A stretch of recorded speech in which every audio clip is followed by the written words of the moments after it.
I'm John Stewart, EVP of Analytics and Customer Success at Upwave. And I'm here with my colleague, Jeremy O'Brien, VP of Product. Hi, everybody. And today we're going to be talking about using norms to contextualize brand outcomes. If you haven't already worked with us, Upwave is the brand outcomes measurement platform. We've measured over 1 trillion ad impressions for more than 1,000 advertisers.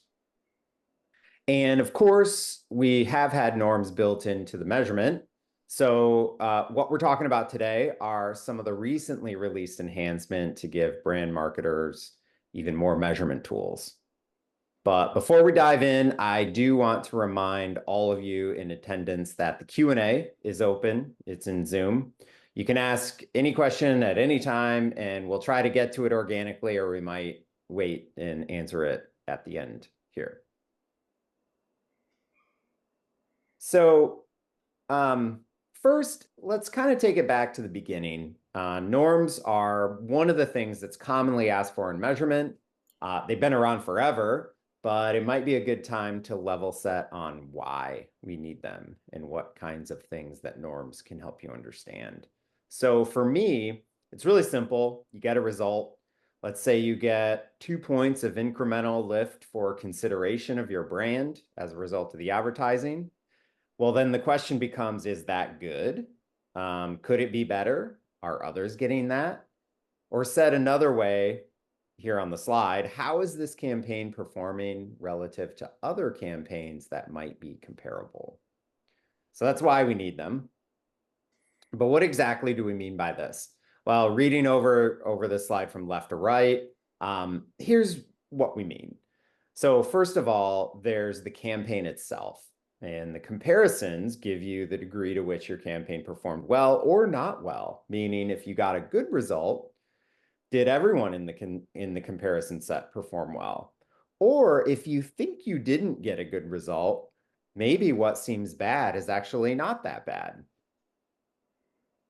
Then next, there's the ever-changing media landscape. So for example, what if I invested heavily in linear TV for my awareness campaign? How did my performance in aided awareness compare against other linear TV campaigns? Or how did it compare against digital campaigns? So, for example, if we invested heavily in linear TV, as you know, these two channels tend to perform very different depending on the metric. And you might want all this at your fingertips as you start to go through all of your results. And then finally, norms is a way to keep the data in the right context. So think about it this way.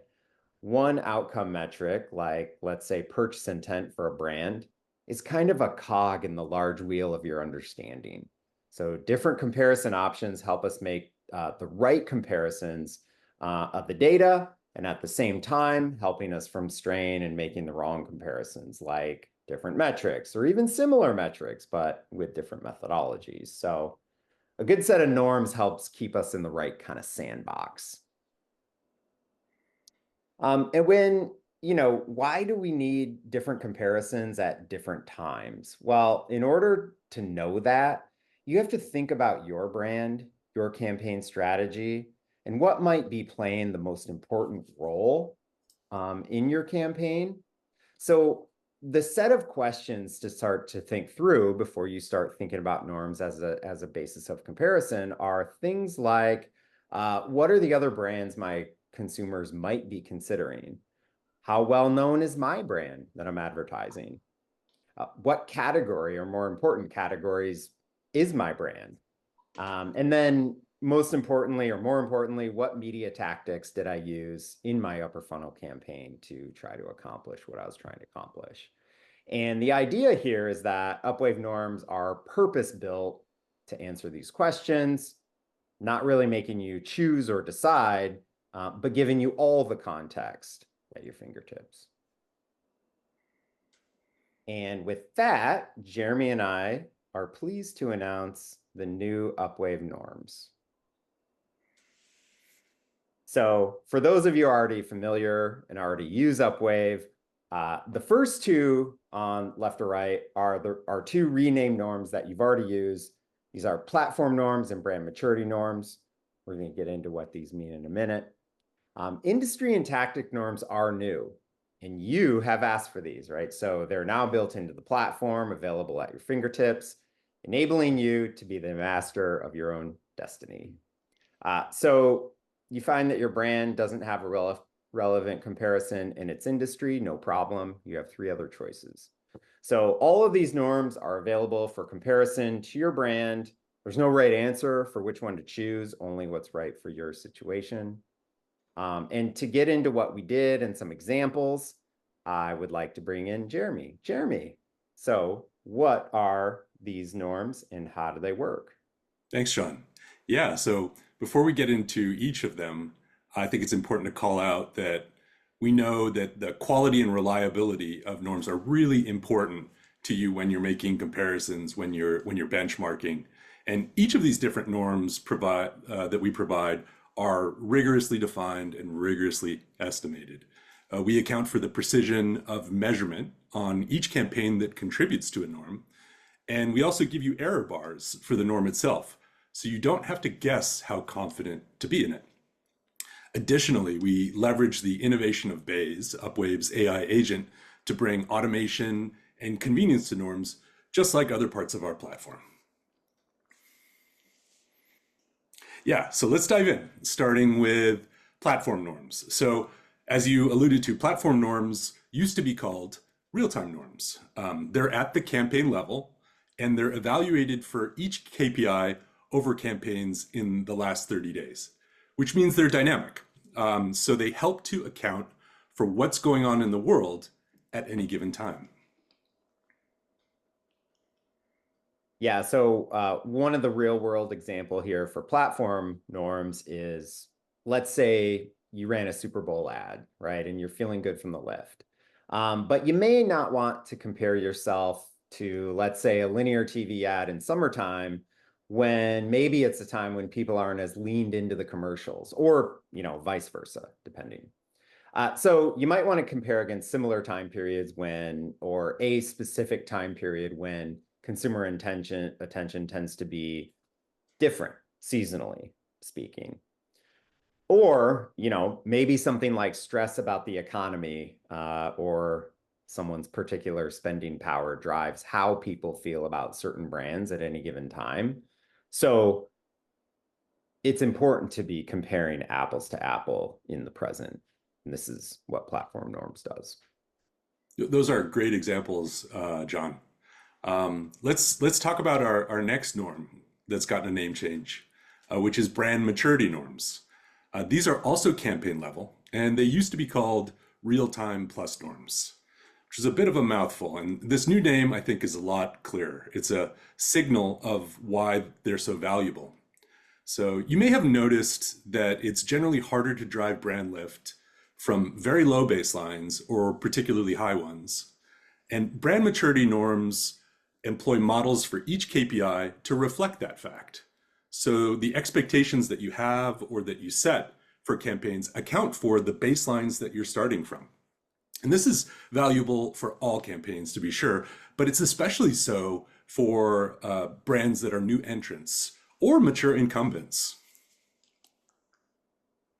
Yeah, so the way this one works is probably illustrated by the simplest possible example, right? So let's say you're one of the most well-known brands in the world, like Budweiser, and you might be disappointed to see you didn't drive any lift in awareness from your campaign. So you go and compare it to the alcoholic beverage industry norm.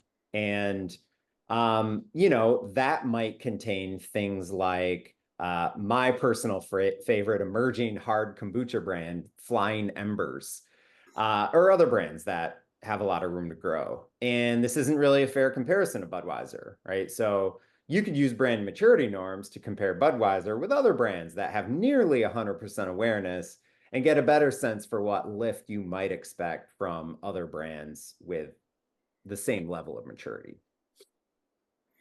Yeah, it's really powerful that way. So that's a refresher on our rename norms. Let's move now to the new additions. The first of which is industry norms.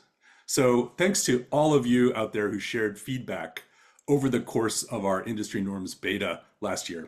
It was really valuable to hear and helped us a great deal. And we're really excited to now move industry norms into general availability in the platform. So industry norms contextualize performance at the campaign level in terms of 20 plus industry verticals. Bayes, Upwave's AI agent, classifies campaigns into industries using a variety of information: brand, category, competitor, product, and other pieces of information, which means that you don't have to. And industry norms can account for the dynamics that are particular to an industry that are not necessarily reflected in baselines. Yeah. And, I think for this one, you think about what you had to do before Upwave had these, or maybe other brand measurement you're using that doesn't have industries. You basically have to guess or use an overall norm. So the great thing here is the flexibility of comparison across industries. So you're not sort of isolated to one, and you have the flexibility to compare. Yeah.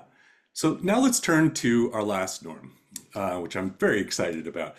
Tactic norms. These were just launched, and they're a very exciting addition to Upwave's stable of benchmarks. Tactic norms are evaluated, as you'd expect, at the tactic level over campaigns that measure a given tactic, which our AI agent Bayes, again, helps us to classify. So tactic norms allow you to benchmark your tactics performance against the broader marketplace. So you can leverage signals that go beyond your own portfolio to evaluate how your own tactics are doing. We're launching tactic norms first for channels, for which we've received overwhelming demand. That's a great place to start. Yeah. So for channel, this is so important, right? Maybe I ran a digital campaign that was a mix of things, as digital campaigns can be sometimes. There's direct response tactics like couponing or display banners with a really specific call to action, but also have branding value that I want to measure.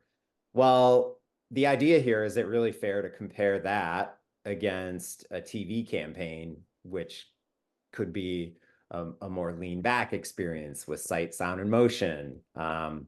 So tactic norms or channel norms here can help you compare more apples to apples. Absolutely. But it's not just about channels, as you alluded to. There are different tactics to consider, and we're excited to bring this capability soon to many types of tactics: video lengths, creative sizes, different ad environments, and others. Okay, so that's what's coming, but what about today? How can you access what's available right now? Let's talk about that. So it's easy. Just navigate to your campaign's dashboard, click the little norms button you see right there, and you'll find norms available in both a modal and a downloadable spreadsheet. So you can easily refer to the platform and brand maturity norms in a quick heads up view in the modal, or here, as you can see, you can download the sheet, which includes separate tabs for every type of norms. And in that sheet, you can navigate to the industry norms or tactic norms tabs, where you can use pre-built filters to focus on whichever KPIs, industries, or tactics that you want. So all of these norms are available for you today in the platform. Before we get to questions, I just wanted to make a quick call out here. And that is that for those of you who are already working with Upwave, you can head over to your dashboard, check out the norms for your campaigns, and let us know what you think. We really love to hear the feedback. It helps us to build products that work better for you. For any who aren't yet working with Upwave, absolutely get in touch with us, schedule a demo. We'd love to show you what we're doing. So with that, John, why don't we take some questions? All right. Thanks, Jeremy. We've got a few that have been coming in. And so one of the one of the things that I think many people are asking is how many KPIs are measured by the Upwave norms? Yeah, we measure we measure all KPIs that we measure are eligible for norms, but we need sufficient data in order to back up the norms that we provide. And so typically what we find is that about 10 of those KPIs, 10 of the KPIs that we regularly measure are eligible for the different norms that we provide. All that information is available right on expert.upwave.com. We have support articles which can give you context on which KPIs are available. Custom KPIs are always difficult to get normative benchmarks for because by definition they're custom. So what should you compare to? Yeah, so I think the way I would describe that is if you use kind of the baked in KPIs of the platform, almost certainly you'll have norms there. If there's some level of customization, obviously it's going to be harder to get norms that way. That's right. Typically, you'll see norms for at least 10 of the KPIs that we measure. Yeah. Probably the first question we've been getting when you start to slice things pretty granularly, like industry, is how many campaigns are included when calculating any one of these norms? Yeah, that's a great question, and I think it really gets at the heart of you know trustworthiness and reliability. Like, how do I know that I can trust these norms and I should compare with them? And so we've measured at Upwave brand lift for many thousands of campaigns, and our norms really take advantage of that scale. And we have PhD statisticians who have designed Upwave's brand lift norms to leverage all that information with a quality methodology that scientifically accounts for both the uncertainty in the lift estimates of each campaign or each tactic that's included in norm, and addresses things like outliers that you might not want to factor, that you should not factor into a statistical average. So the best gauge of whether a norm's statistical power meets your needs is the confidence interval. And Upwave always transparently provides that for every available norm, for every available lift metric. To the heart of getting to the heart of the question, though, based on an empirical evaluation that our data science team has done in designing these norms, we've set minimum campaign thresholds. So while we're doing all that important stuff in order to ensure that the metrics themselves are reliable, we have also set thresholds that mean that unless it meets a certain threshold, we're not going to publish a norm. And for platform norms, that requires at least 30 campaigns measuring a KPI in the last 30 days, since it's a time interval. For brand maturity norms, it's a little bit different. In order to gauge the maturity impact on a KPI, we model on hundreds of campaigns, but we always use at least 30 campaigns that have been measured in the last 30 days in order to actually establish the norm. So we build a model, and then we use that model over those minimum 30 campaigns. And then for industry and tactic norms, we also require at least 30 campaigns when measuring a KPI. That gives a sense of what the absolute minimum is for Upwave to publish that information, make it available to you. Great. Yeah, it's really important to have all that context rather than just publishing a number, which isn't the whole story there. The last thing I'll say it one more time, is the confidence interval is really what's important there. That's always going to give you the best sense of how to evaluate your performance against the norm. How wide is that confidence interval? And what does that tell you about where your campaign's lift falls? Absolutely. All right, getting a few more questions in here. I guess one thing is, do we provide any additional metrics when providing norms, or is it just what we see there? Yeah, well, as I said, we always provide confidence intervals for all of our metrics, including norms, so you can evaluate them objectively. There is one interesting call out. For industry norms in particular, we provide another metric in addition to the confidence interval and the norm itself.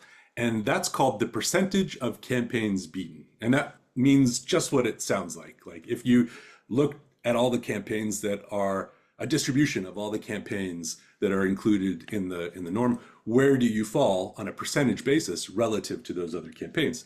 So it's a gauge of the distribution, and it gives you a sense of where you sit in the pack. So you're not just looking at the middle of the pack, you can also understand like how much variance is there.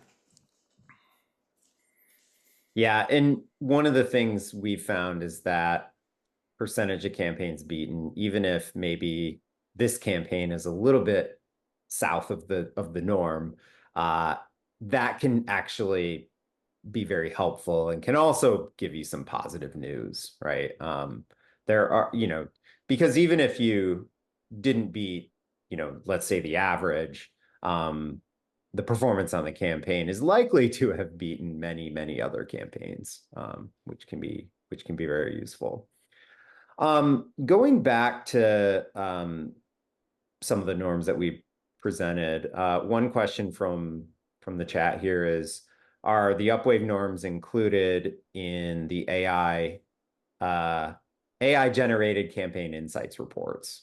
Oh, that's a great question. And it's something we're excited to share that we're looking at. We think that norms are powerful, and we understand from all of you that AI campaign insights reports are super valuable. And so bringing those two things together is something we're actively looking at. All right, so that would be possible next step. I think stay tuned is probably how I'd summarize that. Got it. Um, what Going back to the industry norms, I know we talked a little bit about it's classified by our AI bays, but what level of granularity do you have within a category? Meaning something like CPG, right? Is that how granular are we getting there? Yeah, we've got over 20 different verticals that we classify. We find that that's a good balance between, I mean, with any norm, you need to standardize at some level, right? You need to be able to compare things. And when your comparison set hinges on whether a campaign, a brand falls in a particular industry vertical, the narrower you make that, the harder it is to find things to compare to. And since that's a hard boundary, you need to kind of strike a balance between how specific the vertical can be and how many campaigns would be eligible to compare with.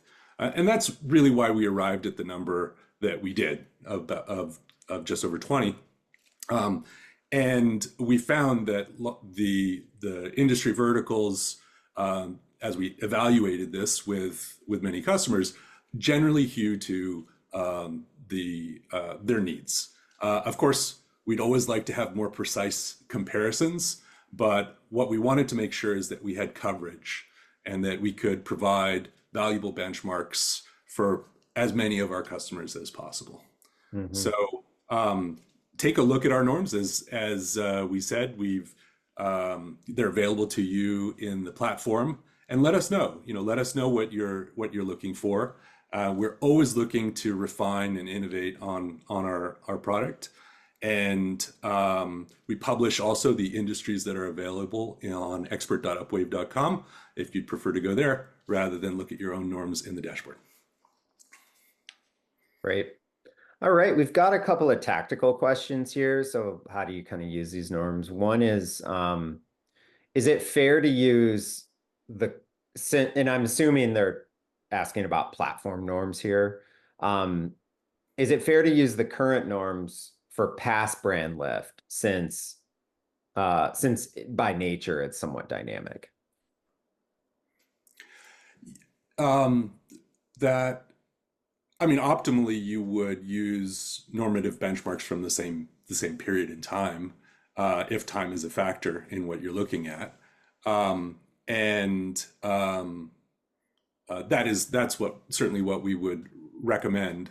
One thing to keep in mind, though, is that the degree of variation that we see over time this isn't this is like typically depends on the KPI, of course, but typically it's on the order of decimal points, right? Like point 0.2, point 0.3. We see some variation, and that's important to account for. But we're not talking about like 2, 3, 4 points of lift generally. And so the degree to which it's unfair is probably not very large. So Yeah.